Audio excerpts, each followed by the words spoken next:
Hello, and welcome back to another episode of Mona's Rants. I am your host, Mona Shaikh. My hair is extra shiny today. It's the new shampoo I'm using. My arm is a little extra, still sore from the vaccine yesterday, but I'm doing good. I'm holding up. I feel like a superwoman now that I'm vaccinated. I'm very excited. And I'm also very excited about my guest today. She's a returning guest. Last time I had her, I didn't want her to leave. I just wanted her to just stay on and talk to me for another 2 hours. She is just such a lovely human. And on top of her incredible professional accomplishments, she is the chair at the Democratic Party of Orange County. Here is my very amazing guest, Ada Briceno. How are you? Hi, Mona. It's great to see you. Thank you for having me back. And I'm always so pleased to see all your accomplishments. You make women proud. Oh, I'm so touched. Thank you so much. You're so sweet. I try. I just don't sleep and just don't have a man in my life. So I get a lot accomplished through that. Well, there you go. I know that we were talking about certain topics, mainly, there is this, we can touch a little bit about the fact that there's an influx of migrants that are coming in looking for a better life, just like, I did as an immigrant, just like your family did, and the unaccompanied children at the border. How are you feeling, Ada? Do you think the Biden administration is doing a decent job at handling this? How do you think it's going? Look, it's complicated. It's not an easy situation. I want to say that I came as an immigrant myself at 6 years old. Wow. And so I get it. I fled a dictator. So there's a lot of reasons. And I come from Central America, as well. Mm-hmm. So look, Biden is trying to undo some of the horrific things that were done by the Trump administration. Yep. And so even though the border is closed right now, unaccompanied minors are being let in, right? Yeah. Yeah. So we see this big influx of unaccompanied minors, and we really got to figure out how to assess the situation. And I think that's why President Biden, had a vice president, come in and try to assess where we're at and figure out how to move forward from there. Right. There's a lot of cleanup to do out of the craziness that was instilled by Trump. But, I feel fairly certain that we're going to figure out how to move forward. The more difficult situation on top of everything that's going on at the border is that we really need to figure out how to pass a comprehensive immigration reform, right? And that will help alleviate the situation at the border. Right. We've seen already 2 bills that have been passed, and that is the Dream and Promise, HR 6, right, by Congress, and the Farm Workers, HR 1603. But we still need to see the big one, right, which is the U.S. Citizenship Act, and that's HR 1177, that would make sure that it would cover 11 million. That includes, folks that are at the border seeking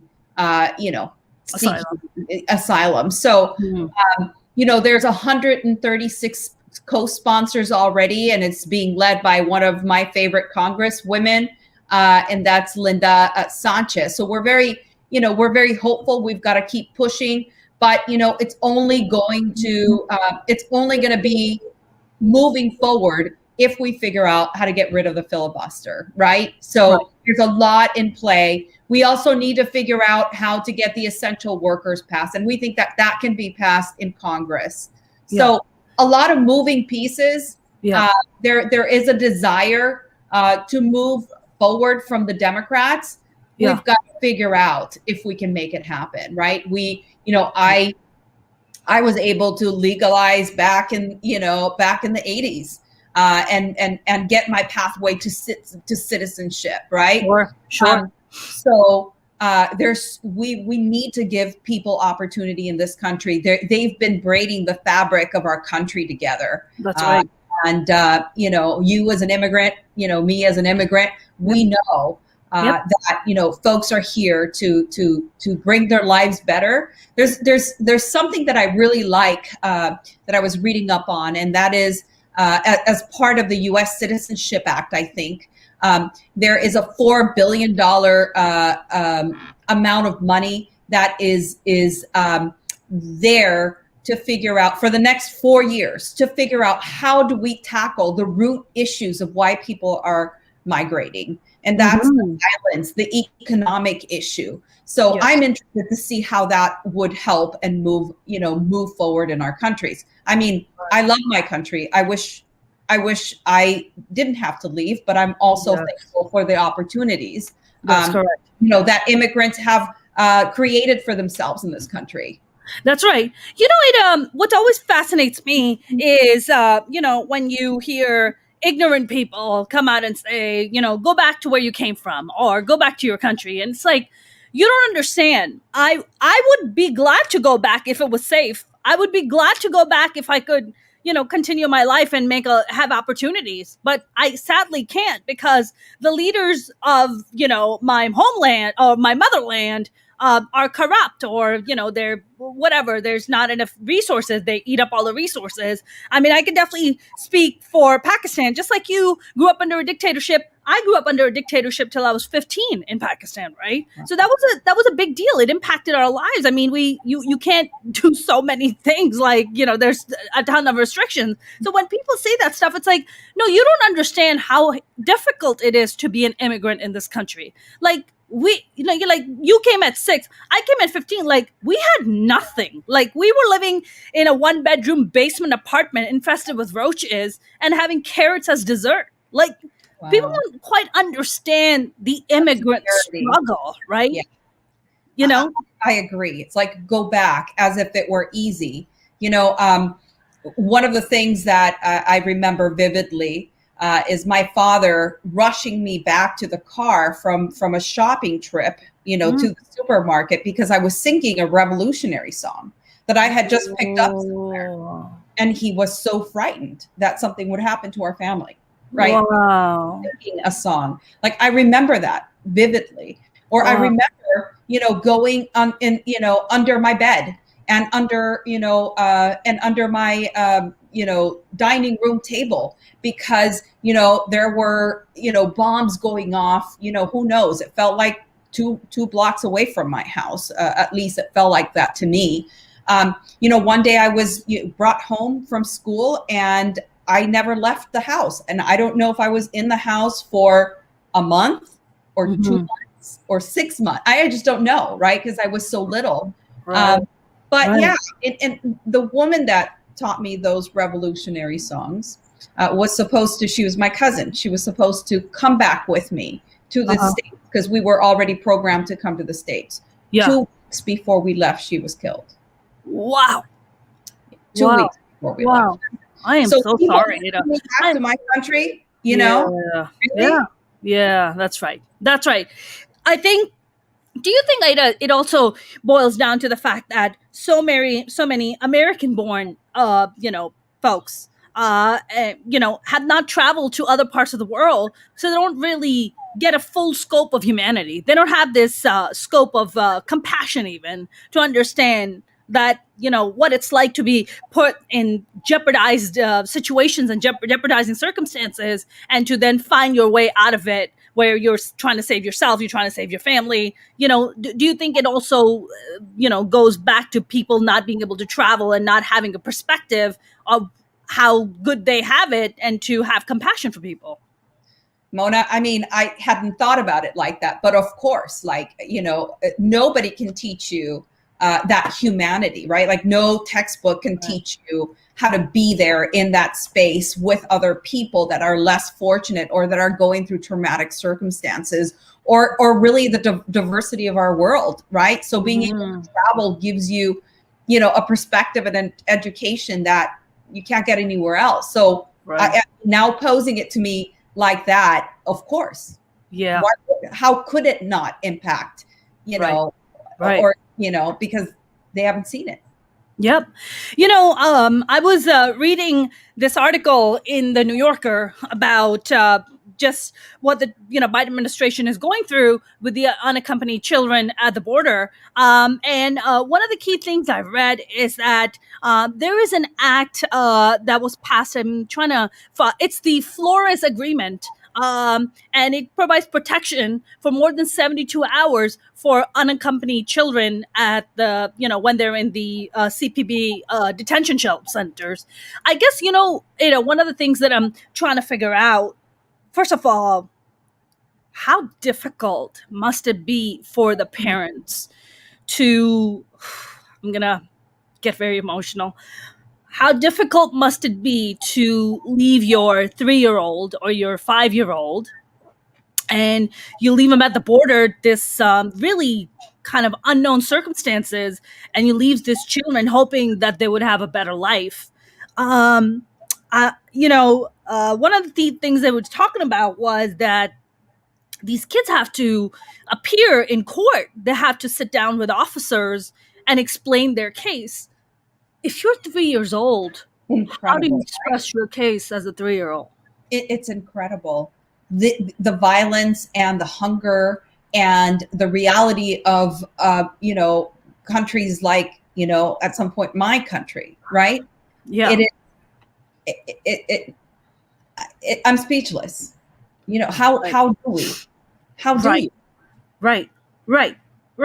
How do you sit down with a 5-year-old and be like, explain to me why you should be granted, citizenship or asylum in this country? That's like, right. why? That's you're right. you're like 5 years old. Like you're a baby. Right. What do you know? What do you know about anything? Right? Right. You just know mommy and daddy aren't around. I'm with these strangers. I don't know what's going on. And I'm 5 years old and I'm being asked to defend my life, to ask for an opportunity to live. Madness. Ada, where in Central America is your family from? Nicaragua. Oh, you guys are from Nicaragua. Wow. I always had this image of Nicaragua as I have one of my dear friends is Nicaraguan. And he tells me these stories about Nicaragua. And I always kind of almost pictured it as like people are just having a grand old time in Nicaragua, And now I hear your story and I'm like, okay, people are not having a grand old time in Nicaragua. Like there's full-blown dictatorships happening. Well, look, we've struggled for a long period of time, right? I mean, at some point the dictator left, and we've had different people, but there's still a lot of hunger. There's still a lot of difficulty. People are still hungry, and and a lot of really difficult circumstances to live under. So. Yes, there's no dictator anymore, but we're just happy people. I gotta say. Yes, 100%. I hung out with the difficulty, the financial difficulty. We're just happy people, and they party a lot. I say they party a lot, right? But I am from Nicaragua. I think I don't think I've ever consumed so much tequila until I started hanging out with my Nicaraguan friends. I'm telling you. And have you have to try flor de caña. Flor de caña. Tell him or her that they've got it's our rum. It's rum and it's delicious. Just wait, delicious. I have had flor de caña. Because it sounds very, very familiar. So I probably did have it. Well, you your Nicaraguan friend that you've got to have some flor de caña. Okay, I'm gonna make a note of that, and they have to get me flor de caña for sure next time. Ada, you are the chair at the Democratic Party of Orange County. What are some of the things that you are feeling that is now relieved or is a lot easier to push along and get things done under the Biden administration versus the Trump administration? Well, number one, first and foremost, our hearts, our soul are healed to see some civility. Yeah. Some civility. And I can tell you that a lot of, the activists across Orange County, and I'm sure throughout the nation, the Democratic folks are resting peacefully now, knowing that there's not a crazy person that's trying to figure out how to turn our world upside down. Right. So even though that there's a lot of work to do, and we see a lot of the horrific division that our country has, that has been obviously, entrenched in our country, but this man just kind of, blew up the dust, just blew it all up, right? Right. So we are facing those, and it's really hard and it's traumatic. But we never knew from one moment to another what he was going to say or what he was going to do. And that was horrifying, right? Right. To see President Biden be responsive to the issues that our country is facing, and be and speak from his heart, and have sympathy and empathy for people, for the people that that he leads in our country, is so refreshing. Yes. I gotta say that I was really impressed with the bill that he's actually talking about right now. That I know he's going around and talking about the $1,400 that folks got, that a lot of Americans received. There's also more money for small business folks. There's so many pieces. There's like COBRA and healthcare and childcare, and it's just so much. It's hard to look at. Yes. And it is encouraging in times where we didn't know what was going to happen next. All this uncertainty this last year has really left us in such a difficult mental space. Yeah. And I'm happy to see that he was strong, and he commanded respect in order to pass that. So rolling it out for people like the members of my union, hotel workers, it's incredibly important. It means whether or not they get to keep their homes, whether it's their mortgage or their rent. It means that they'll have 6 more months. I think it's 6 months of healthcare. Yeah.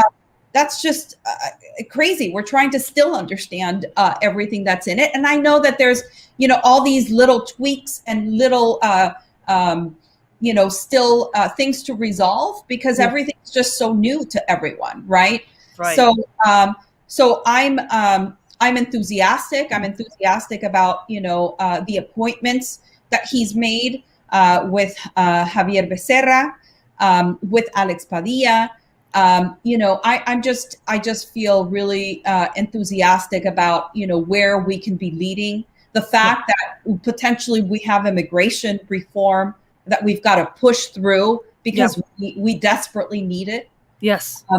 Those are all really good things. I mean, the amount of money that there was, that package had in order to move vaccines forward. Yes. The Latino community is in dire need of vaccines, and it's starting to move, but Latinos are dying at such high rates that there's a focus on making sure that there's movements in vaccines that we so direly need. I hope that there's an economic recovery that includes everyone, right? Not only the middle class or the rich, but I can feel that that I can advocate today, that it's not a lost cause, that there are people that are willing to listen. Now, will we get everything we need? It hasn't happened, right? But I'm so thankful that we have a voice, that we have a voice, and that we can speak about it, right? Absolutely. So we may not love everything, but I am just so thankful to be in a place where Joe Biden is our president. Ada, I don't think I could have agreed any harder with you than what you just expressed. I feel, the past 4 years of Trump, Biden has done more in less than 100 days for this country than Trump did in 4 years of his presidency. Wouldn't you agree with that? Oh my goodness. Yes, absolutely. I mean, in less than 100 days, you're talking about, one of the things that has been really alarming for me, and I don't know if you feel the same way, is the fact that I feel like bipartisanship in this country is dead. And it's terrifying because, Biden had to basically exercise his right and just kind of be like, all right, well, we're not finding our way through bipartisanship. People need immediate relief. I'm just going to go ahead and pass the stimulus bill, right? And that really is, how many times is he going to have to do that because Republicans refuse to come to the table and have some sensible discussion? Is that something that scares you? Well, after the insurrection, after seeing, Trump and how people, how Republicans are coming to his aid, I don't think anything, surprises me anymore from Republicans. I think that what we need to do is continue talking to people and letting them know none of these things that the stimulus passed, not the vaccine rollout, the stronger, the more money for the rollout, the PPP, the paycheck protection program, not the money that's going into the states and cities and municipalities, none of that, did they want to do anything with. Right? They wanted to keep us in a hole and not get out of this crisis, this economic crisis that many people are facing, and the health crisis that we're living. And so I think that we have a collective responsibility to show that their party is completely wrong and is not thinking about, they're thinking about their party instead of thinking about people with, the constituents that they should be representing. Yeah. Do you feel that the Republican Party, especially under the Trump administration, has just gone far right? Like, there's very few Republican moderates left. Like, maybe people like Mitt Romney, maybe, if that. There's like 5 or 6 of them that's left, maybe? I mean, most of them are pretty extreme right. Would you agree with that? I absolutely do. And we have seen a nice influx of people leaving them, right? Mm-hmm. And some people coming into our party and some people being no party preference. Right. So people are hearing, they're seeing, a lot of people on the ground, even though they're Republican, they're registered Republican, they don't feel the same way, right? That the elected Republicans feel. And so I think we're going to see that, people will leave that party and either become no party preference or enter the Democratic Party. And I think that the last 100 days, as you are so happily surprised, other Americans are will start to see that, and and I'm hoping that that would open people's eyes.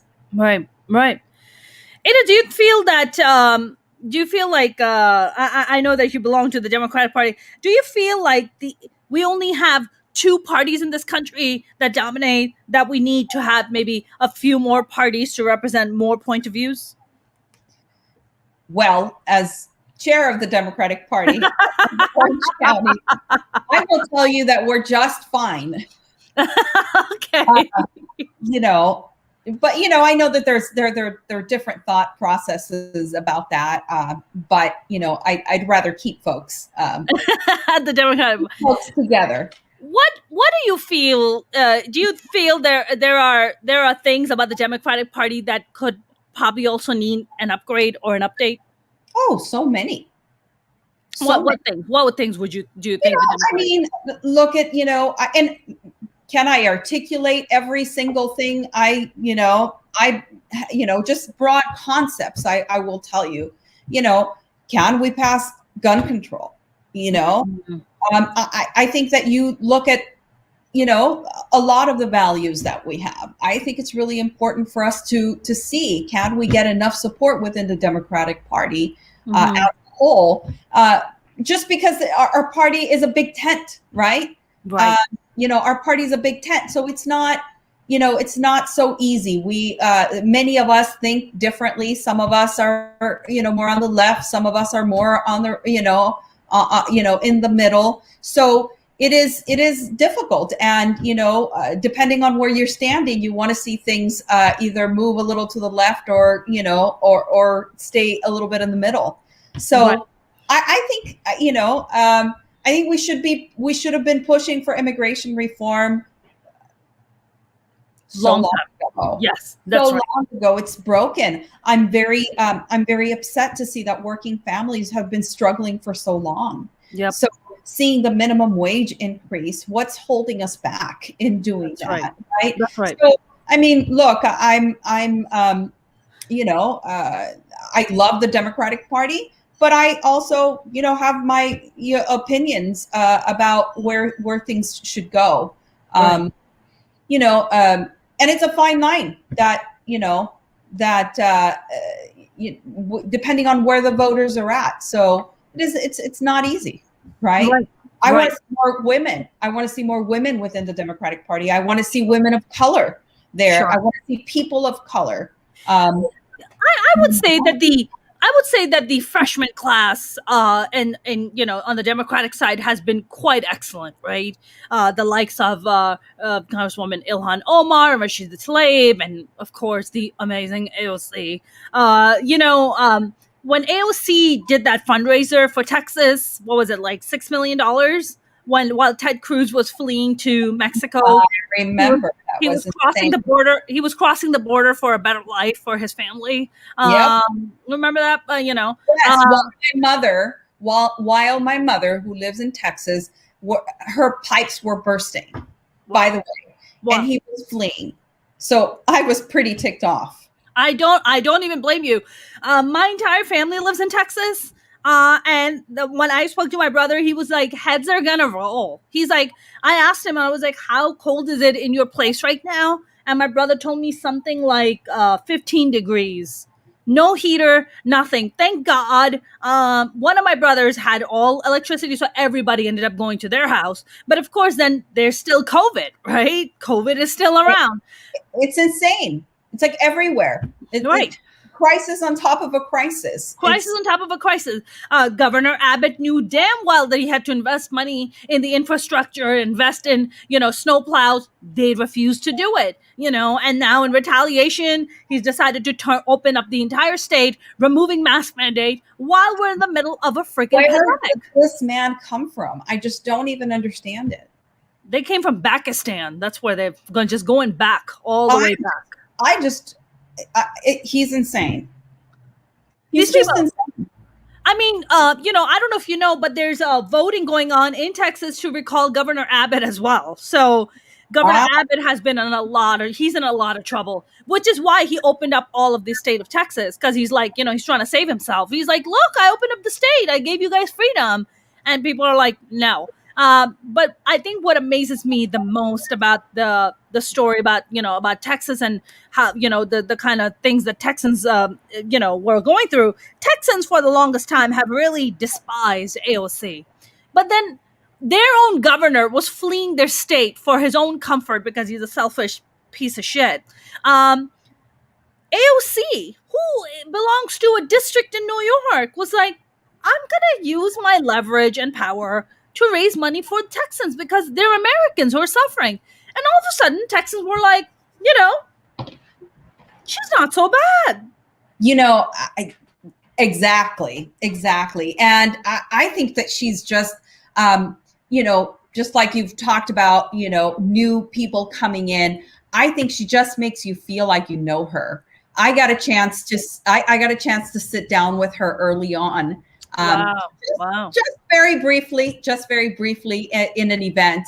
And, she's so warm and her huge smile makes you feel like she's your friend. Yeah. You talk to her every day on the phone, She's just fantastic. She's charismatic. And she's bold, right? She's bold. She says things that I've been wanting to say and I don't know how to say. Right. And so very, very courageous, very bold. I think she's opening doors for other women, and it's just a matter of time. This country is changing, and we all have to help make sure that change happens. But too many older men who are making decisions, and in this month, which is Women's Month, right? We've got one of the things that I like to bring up is that women have the ability and have the empathy to lead not only for women, that's right, not only for youth, for that's children, right, but for older people. And they encompass so many more ideas and thoughts. Yeah. And so I'm really looking forward to women leading more in this country. So I'm gonna second that, Ada, but I'm also gonna add another specific thing to it. I don't want to see women like Marjorie Taylor Greene, like Tomi Lahren, to like Ann Coulter. I don't want to see women like that in like I just don't. Because they take us back 100 years. They just literally just take us back 100 years. So I don't want to see women like that. I want to see smart, compassionate, kind, brilliant women who think about moving everybody forward with them, right? It's not just about their personal agenda. I agree. Or we have the single mother, right? The Congresswoman Katie Porter, who is also very courageous and strong, right? I love watching her videos. Right? They make me so happy. Corporations and those CEOs don't even know what hit them. And I just couldn't feel prouder to have her be from Orange County. I love it when she just pulls out the papers and takes out the Sharpie and just starts drawing stuff. You're like, oh my God, something big is about to go down right now. Katie's about to do something amazing right now. I just love her drawings. I mean, she's just something else. James here said, I think the Texas Republicans have pretty much guaranteed that Texas will turn blue in the next election. I think so too, James. You know what? I'm praying, but it's going to take the work that we did in Arizona, in Georgia, and it's going to take us knocking on doors. It's going to take us raising lots of money. It's going to take, states like ours investing more and more. And I think, I think we'll get there. We'll get there. But I think a lot of people their blindfolds are coming off and they're understanding.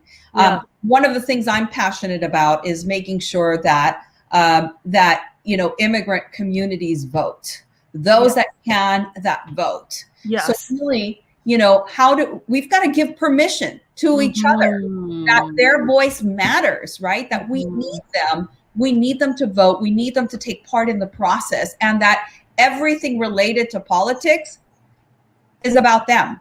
That's right. We make that connection from the air we breathe to the clothes we wear, to the gas we put in our car, right? Yes. To our electricity, you name it. Everything's connected to politics. Right. And that's what we've got to be talking to folks. If, Texas has got to move.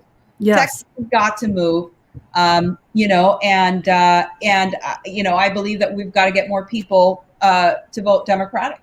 Listen, if Georgia can go blue, so can Texas. Did I tell you, Mona, that our hotel workers, cooks and dishwashers went to Georgia for the 5 weeks of the election in COVID while they were laid off? Wow. COVID safely knocked on doors and helped bring that victory home. Wow. Did I tell you that?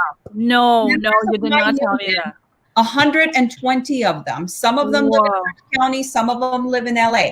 They knocked on thousands of doors and talked to people, and not just said, we need you to vote, but they explained to them why they were there and made sure that they were going to vote and connected with them again 3 times in order for people to vote. And that's what it takes. It takes all of us moving towards the same direction in order to gain those victories. So I'm specifically very proud. And when our members get their checks, right, the 1,400, we tell them our union made that possible, because without Georgia, right? We were in trouble. We were in trouble, Ada. We were in trouble without Georgia. Oh my goodness, yeah. So we have, so the organizations from Georgia invited us in because we did a really good job when we were, moving the vote in Arizona. So prior to that, for the general election, 5 months, we moved people to Arizona that weren't living to knock on those doors. And so then we got invited to Georgia to help the great organizations that have been on the ground And we like to say that we took a little piece of that victory. Yeah, you did. You absolutely did. And oh my God, first of all, congratulations. I mean, what an incredible accomplishment. It almost feels like you guys like made a dent in time. That's what you did. Yeah. You made a dent in time. Little did we understand that, all our workers were going to be laid off. We're going to have prior training, and then we were going to be able to jump over to Georgia to help that happen.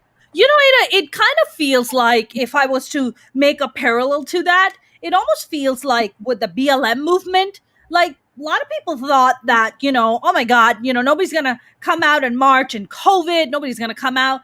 And people come out in droves. That's right.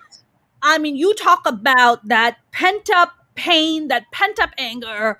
People came out in droves, man. They put their masks, they put their double masks, and they were out in the street. And it sounds like, and it's the same thing that happened, with 120 people, of your union going out there and making this happen. So kudos to you guys and bravo. That's incredible. I mean, that really is incredible. Thank you.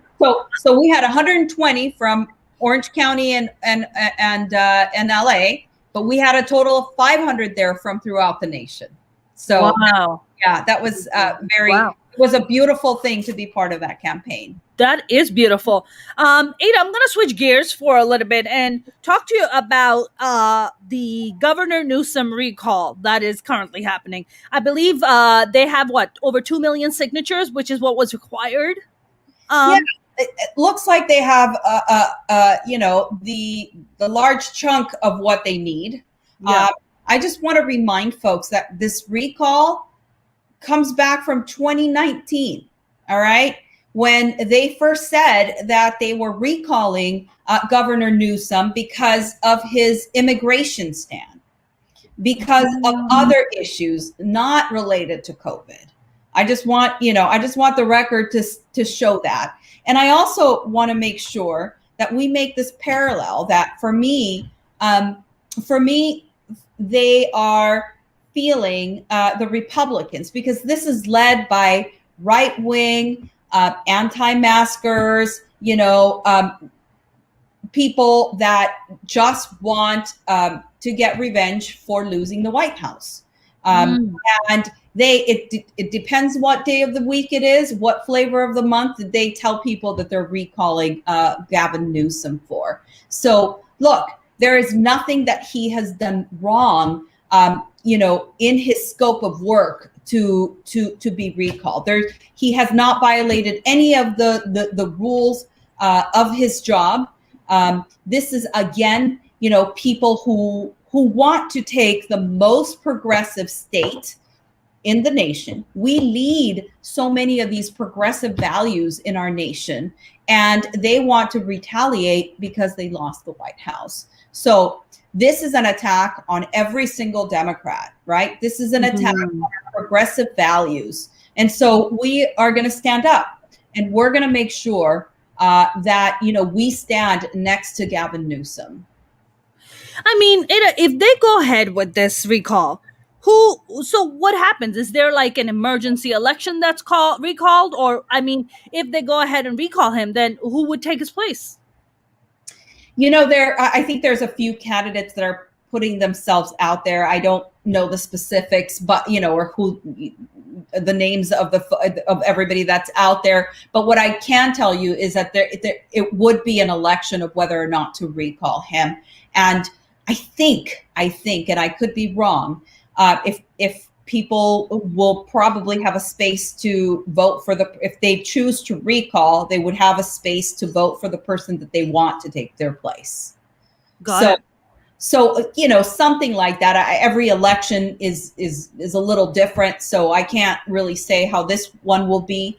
But look, again, they're coming after our values, and that's what's important for people to know. They want to discredit him, but he has violated nothing, right?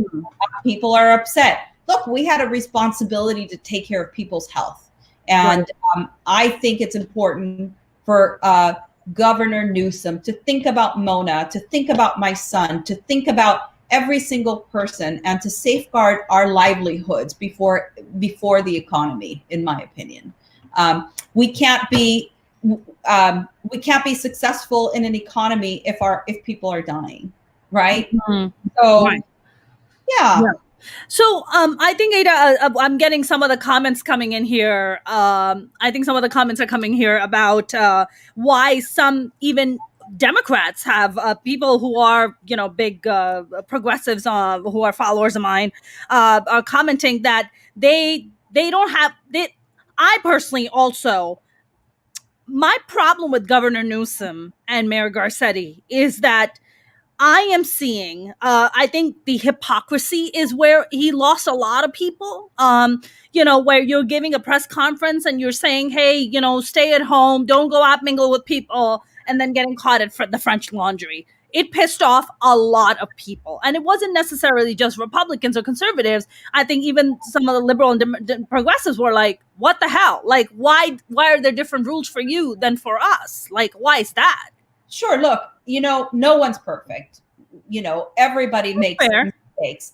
Sure. And, I happened to watch the time where he was very apologetic about his misstep and about him doing that. And he was very remorseful and apologetic. Yeah. I don't think that is a reason to recall him. No, just that one reason is not a reason to recall him. I agree with you on that. I don't think so. Now, did he misstep? Absolutely. Yeah. But we want our leaders to grow from their experience, right? We want our leaders to be truthful with us, to say to us when they were wrong as human beings. It's drastic situations, Mona. I know probably you and I and many, many others, we probably did things that we were like, oh my gosh, I should have never, I put myself in harm's way while doing that. I should have thought about it. And it made you better as you went through the pandemic. Like, sure. It's just very normal things that used to be normal for us. Mm-hmm. And it took us a little bit to sort of pull back, or an experience, or someone that, that we knew that died, right? And then you pulled back even more to be safer afterwards. So all this weirdness, and it's not an excuse, all this weirdness that we've all been going through. But I think that I think my main point is that, he grew from that experience, and that's what we expect our leaders to do. Right. I mean, okay. I mean, I appreciate the apology. I appreciate that. I mean, Ted Cruz couldn't even bring himself to do that. However, I think for me, more than anything, Ada, is that I've been in California for about 10 years now, and I have never seen so much homelessness and so much struggle like the way I'm seeing now. You get off the 101 freeway or the 405 freeway, and there's homeless encampments. So I say to myself, okay, well, California has the 5th largest economy in the world. Like, we could be our own country if we wanted to. We have a lot of money. Of course, before the pandemic, we were in a surplus. There's no denying about that. Of course, the pandemic, put everybody behind the 8 ball. However, one of my main beefs with Mayor Garcetti and Governor Newsom is the fact that why are we not taking care of our homeless? Why are we not taking care of our most vulnerable? Where is the money going? It's not that the money is not allocated for these folks. It is. Why are we not taking care of our most vulnerable? Why do I have to come to my driveway? This is a true story. On a Sunday, and there is a homeless person, clearly mentally unstable, sitting in my garage with a giant metal pipe on my parking spot. And I asked him nicely, I'm like, can you move, please, so I can park my car? And he says, when you get out of your car, I'm going to beat the crap out of you with my pipe. Now, I call the cops. The cops come and pick him up. And within 3 days, he's released and right back, right on our block, right in front of my place. That doesn't give me comfort, right? That, I don't want to call the cops on this guy. He clearly needs help. Right. I have much compassion for him. I don't want him to suffer. He's also someone's child, right? He also comes from 2 people that probably, absolutely right. So I look at He's a human being. He's a human being, right? And it breaks my heart when I see this stuff, right? And I say to myself, what are our leaders doing? Where is the money going? What are you doing spending your time all day where there is a huge problem with people going homeless? And now that we have the pandemic and people haven't been able to pay their rent and don't have money, Now you're talking about even a double increase of folks that are going to be homeless, that are not going to have homes, that are not going to have residences. How is it that we have a governor in place and a mayor in place and they can't seem to tackle these problems? Yeah, look, I think that homelessness is a drastic issue that all elected officials on both sides of the aisle have to concentrate and move on. And mental health is such a big component of this. If we're not healing wounds, right? There's a great program here in Orange County called Wound Walk that deals with homeless folks, but we have to deal with their wounds. They're healing their internal wounds, so we can move forward. So I don't know what the answer is. I think it takes every elected official to move resources, to think about mental health, to bring in the specialists to help us overcome this issue. I think it's a complicated and difficult, but one of the most important issues that we face here in California. Mm-hmm. Yeah. I mean, I just I look at that and I'm just like, these are, I think what happens to me, Ada, and I don't know if this happens to you, my immigrant brain goes in, these are American citizens. You know how many people in Pakistan would give up their first child for this opportunity? And I look at that and I'm just like, right. We've sit back and as immigrants, we look back and we're like, oh my God, we're like, you're a U.S. citizen. And how is it that you're in this condition and in this position while me as an immigrant that came here and has busted her ass all her life to make some kind of life for myself, how is it that I've been able to do that and you haven't? And why aren't resources being provided to you for you to be able to take care of yourself? And there's also a lot of, in addition to mental health, there's also a lot of addictions. Yes. And so difficult. Yes. So complicated. It's so many prongs to it that, I think it takes a whole community to overcome it. Politicians, I'm not sure that that's their expertise, but they've got to figure out how to bring others in to figure that out. Bring healthcare specialists, bring people. That's why they're there. But I believe that it takes all elected officials, and I believe that Governor Newsom has to also lead on that. Right. And I think if you ask me what my biggest beef with the Governor Newsom is, and I think it's mostly that. It's about, why are we not taking care of the homeless? Like, why are people struggling in the way that they are while we live in this incredibly resourceful society? Like, why are they doing that? So I think that's kind of my thing. But wouldn't it be amazing though, Ada, but that if he does get recalled, that he gets replaced by a Democratic female governor? Well, look, and a woman of color to add to boot. Well, look, I think he, despite many things, still needing to be better, because I think that there's so many things that need to be better in our state and in our country. I think Gavin Newsom has done a good job. And, I'm going to stand with him in this recall. I'm going to stand with him in this recall because, there's so many things still to be done, and he needs to serve that out. He needs to be able to follow through in everything he started. And this is the largest crisis that we have in 100 years. Mm-hmm. Nobody knows how to navigate this. Yeah. No one. And I don't want the vaccines rollout to stop because we have a change.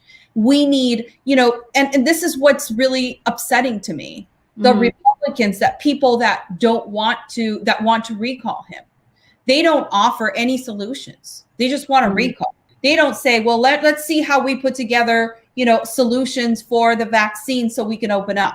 They don't offer an alternative. Mm-hmm. And that's really frustrating because we're all on, even though, all our boats could be different, right? We're all struggling here. That's right.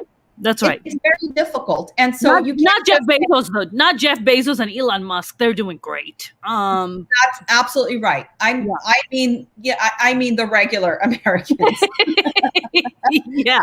But I mean, they're doing better than they've ever been, right, in the pandemic. But I'm going to stand with him, and I know many other Californians will, and that we're going to defeat the recall campaign.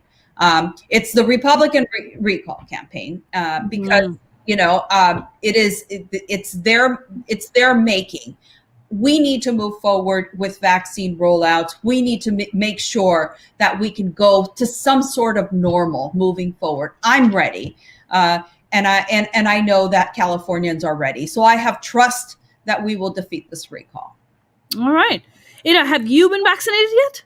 I was vaccinated. Yeah? What did you get? Pfizer or Moderna? What'd you get? I got Pfizer. Okay. Did you get both? Oh, yes. Cool. And did you have any symptoms? What'd you have? I did. I was sleepy. That was the first symptom I had. And I had soreness in my arm. And I was tired, sleepy. And I had headaches and muscle pain, especially down my legs. I had a lot of muscle pains in my legs. I just kind of felt a little sick, like sickly. For about a day. Yeah, I feel sickly too. Usually, if I even hear Trump's name, I feel a little sickly too. I feel the same way. I got the one jab. I got the Johnson & Johnson. And how is that? It was, I had a little bit of a headache, and I was a little tired. And that was about it. Nothing. Did you get any of the dreams? I'm hearing that there are like some nightmares or some weird dreams that come along with a vaccine. I didn't experience that. Oh, really? No. I guess living through a pandemic is a nightmare enough. So yeah, no, not at all. Absolutely. Yeah. Not in the slightest. Ada, we're gonna start wrapping up soon. You brought up this point earlier before this conversation about that one of the things that you're passionate about is, going to folks in your community and like mobilizing them to go out and vote and to, and make their vote count. I want to ask you, how was it in the Latin community? Because I can tell you in the South Asian community, and I would say even to a certain extent in the Middle Eastern community, the immigrants, like my parents, for instance, right? Like my mom. I was talking to my mom. My mom's a U.S. citizen. I asked her, I'm like, Ma, you're going to vote, right? And she was like, if I vote, my vote doesn't count. It's not my country. So maybe I should keep quiet. And I was just like, oh my God, no, this is so your country. You are a U.S. citizen and you absolutely have the right to vote. Is that kind of a similar sentiment or a mentality that the Latin community has? Yeah, many folks feel like their votes won't matter. They're used to, having, coming from countries that maybe they're crooked campaigns and their people are paid off to vote for them. Or they're used to, stuffing thinking that the ballot box will be stuffed. Just really feeling like your mother, Well, why does that matter to me? I work hard and that's it, right? Like that's my job. Like I'm doing everything I need to do in order to contribute to this country. Well, no, your vote is essential. There's no amount of money that is worth more than your vote. That's right. Being able to have a say on who makes decisions for you and your kid's life, you cannot give that up to anybody. And so It's one-on-one conversations that really change the hearts and minds of Latinos to vote, in my opinion. And I'm very passionate about that. Right. Absolutely. I mean, is there a level of fear that kind of comes in where it's just like, yes, there is. There's fear. For example, some of the things that we hear, it's like, I don't want to vote because what if I make the wrong decision? What if I break it? Oh. What if I vote for someone who's so horrible and I make it worse? Right? Wow, how interesting. Fearful of not knowing, right? Like making a mistake. And they're like, no, I'd rather not break it. I'd rather leave that blank, right? or not even open that envelope, because what if I make the wrong mistake for everyone? Got it. Heard that a few times as well. And So what do you say to that?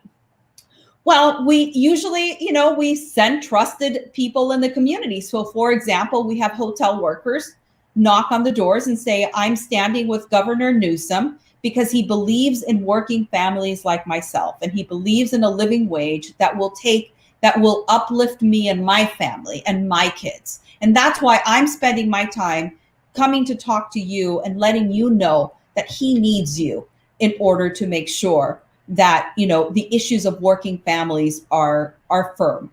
And, it takes that personal connection. It takes them, if that person's not responsive to that, then you go into a story about yourself, right? And try to connect with that voter, right? And, I want to tell you something, that I had a chance in 2018 to go knock on doors. And I knocked on a gentleman. He was somewhere between 70 and 80 years old. And I said, you got your ballot, right? I knocked on his door and he goes, yeah, I did somewhere. And I said, you need to go find it because you're going to vote. And he's like, no, I've never voted. And I said, wow. Anyway, I convinced him to go find the ballot. It took him about 5 minutes. It was the whole visit took me about 20 minutes to get this man to vote. He was crying by the time he left, by the time I left. Wow. He was so proud that he had voted for the first time ever. And it was so worth it. You know what? I know that if we go back to his home and ask him to vote, the first time he did it, we take away that fear, that something of an unknown, right? And I went through each candidate and told him what I knew about the candidate. It made him feel like those were his values. And he voted. I know he'll vote again if we entice him to vote, if we remind him how important it is. So if we get a person to vote twice, then we're in. Right. Make it a habit, right? Sure. I mean, not twice in one election cycle, right. But in 2 election cycles, then we're on to something there. And right. That's what we try to create lifetime voters. Right. Absolutely.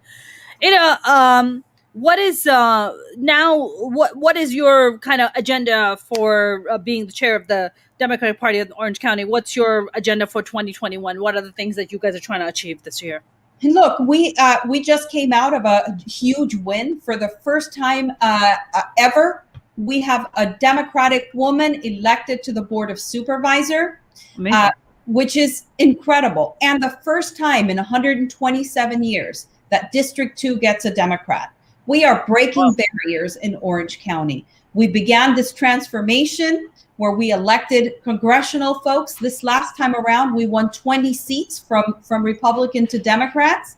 And we're finding Democrats every single day to entice them to vote, to entice them to run in 2022. So we're in the midst of preparing candidates to run the strongest campaign and to continue gaining seats across Orange County. You'll be happy to know that 7 of our 10 mayors in Orange County, Democratic mayors in Orange County, are women, and many of them of color. So we are very proud of having that, and we're just pushing forward, engaging with more voters, hearing the issues that are important to them, connect those to the candidates, so we can have more like-minded people who believe in the issues of the platform of the Democratic Party.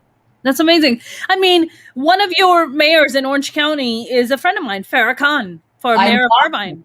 I love her. She is she's incredible. Awesome. She's great. Look, not only is she a woman and a mayor, right? And I've watched her whole trajectory, and I'm so happy to be, to be next to her and see her in action. But she just passed a $4 an hour heroes pay for grocery workers who have put themselves on the line, for you and I to get our groceries every single day. They put themselves on the line, their lives and their family's life. And what Mayor Khan did was uplift them to make sure that they're able to, for a few months until the pandemic is done, I think, I don't know, 4 or 5 months, get an extra $4 an hour. So that's where our values come in. And that's why it matters who we have sitting there. And Mayor Khan is thinking about workers, thinking about children, thinking about elders, and thinking about our larger community. And I feel we couldn't be happier with having her as a mayor in Orange County. I mean, her trajectory and just the way how she got elected. I mean, all of it is just incredible. You know, I don't know if we've discussed this, but I emceed the Women's March in San Francisco in 2019. And of course, I got a chance to hang out with Representative Barbara Lee, the mayor of San Francisco, Mayor London Breed. And Farah and I were having a conversation, and Farah told me that part of there's a program that a lot of female politicians or who want to be in politics get trained in. And she said that Mayor London Breed was actually her mentor in that program. Emerge. I was on a call. Emerge. Yes. Yes. That's fantastic. Yeah. So she told me about that, and I was like, "Ooh, that's really wonderful." Ada, I'm going to ask you one last question, and then I won't take any more of your amazing time. I wanted to actually ask you this conversation about the minimum wage. You know, I recently came across this study that was done about how minimum wage, even if the minimum wage was raised, kind of across the country, how folks making minimum wage can't even afford to live in the very cities that they serve. That is really disturbing. So I said to myself, well, right now the minimum wage isn't even raised. So how are these folks surviving? So they probably have 2-3 jobs just to survive, just to pay for basic necessities. They do multiple jobs, and they live with multiple families in the same location. And in the middle of a pandemic, that is the worst situation that you can have. But people are scrambling to do whatever they can do in order to make ends meet. And that's throughout our country, and it's problematic, and working families need, when you raise the minimum wage, what happens to small businesses? They thrive. They get more money into more shoes. People can buy a pair of shoes for their kids. They can take them out to dinner now where they weren't able to before. It helps the whole economy. The problem is that all these CEOs, all these corporations are wanting to keep all this money to themselves, right? Mm-hmm. And they're not, it's not trickling down, you know? And so, we've got to make these large corporations give their workers what they deserve. Right. I agree with you about the big corporate greed, right? We've known about the big corporate greed for a while. I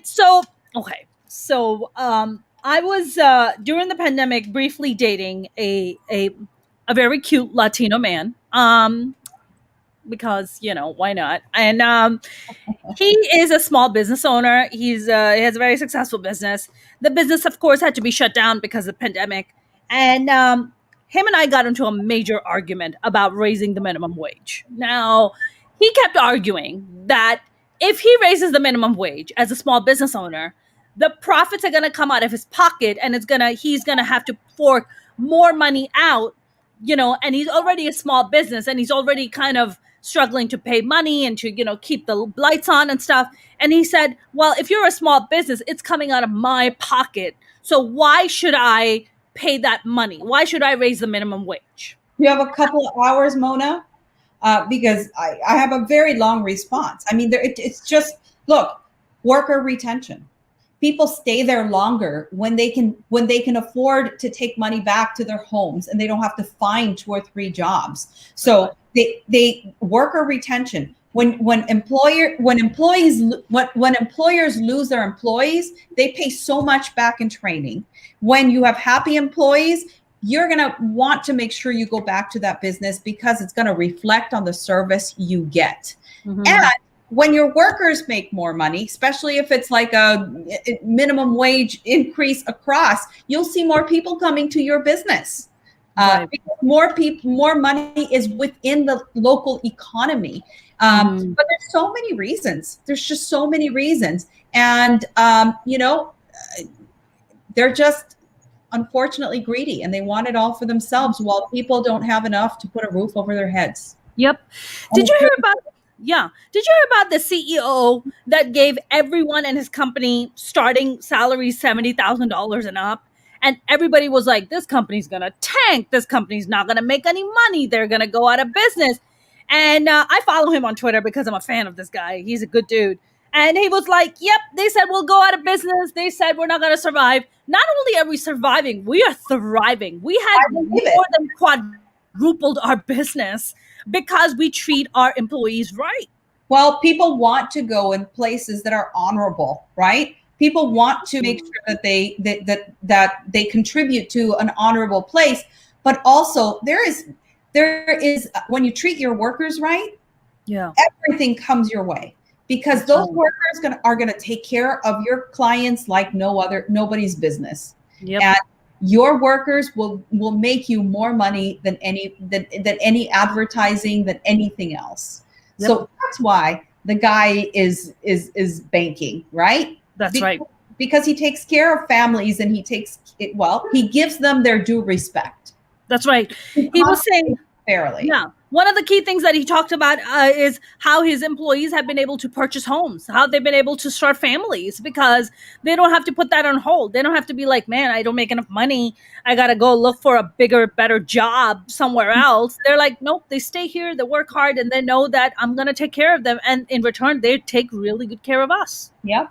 That's absolutely right, Mona. Yep. I am so thankful that you're advocating for the minimum wage and that you're struggles with cute Latino men. And breaking up with them because they won't agree with me. And I'm just like, what? I am outraged that you won't stand for I agree with you. That's a non-starter.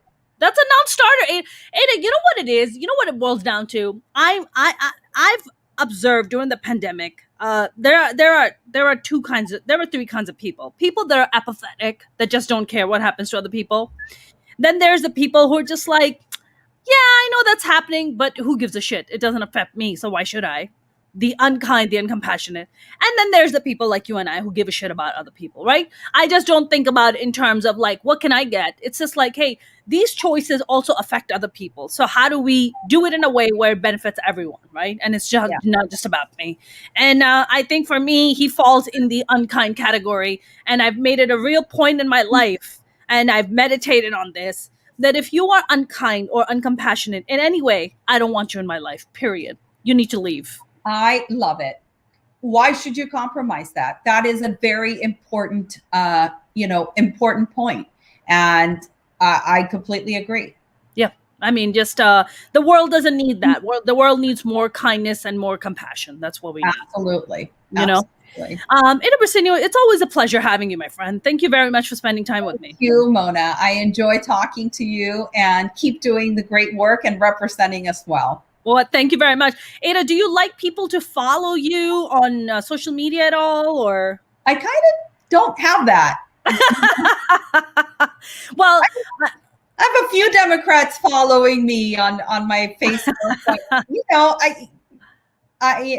not something that I advertise. That's fair.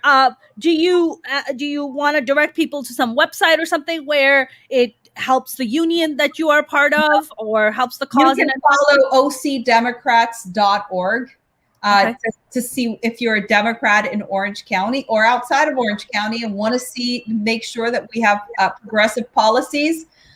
Please go to Orange County Democrats.org. Got it. Ada, always a pleasure. I hope you will come back soon again. I will. Absolutely. Have a great night. Thank you so much. You too. Take care. Bye. That was the lovely Ada Briceno. I know you guys enjoyed that conversation because I absolutely did. Always a great conversation. James said, thanks, Mona and Ada. Interesting chat. Robert said, keep up the good work. Robert, I know you just tuned in and I adore you for it. I won't hold that against you. I know some of you guys are coming out and saying things that you guys didn't agree with Ada, but that's what makes America so great, because we can have different opinions and still have a conversation about it. So thank you very much for chiming in your opinions. I much respect them and thank you for sharing them. You guys, if you haven't subscribed to my YouTube channel, please do. You can go to youtube.com/Mona Shaikh Comedian. Same name on Facebook and TikTok. And also, as well, you can follow me on Instagram and Twitter at Mona's Comedy. I will be back tomorrow with a brand new guest. Guys, have a good evening. Stay safe. Wear your masks. And get your vaccination if you can. Have a good evening.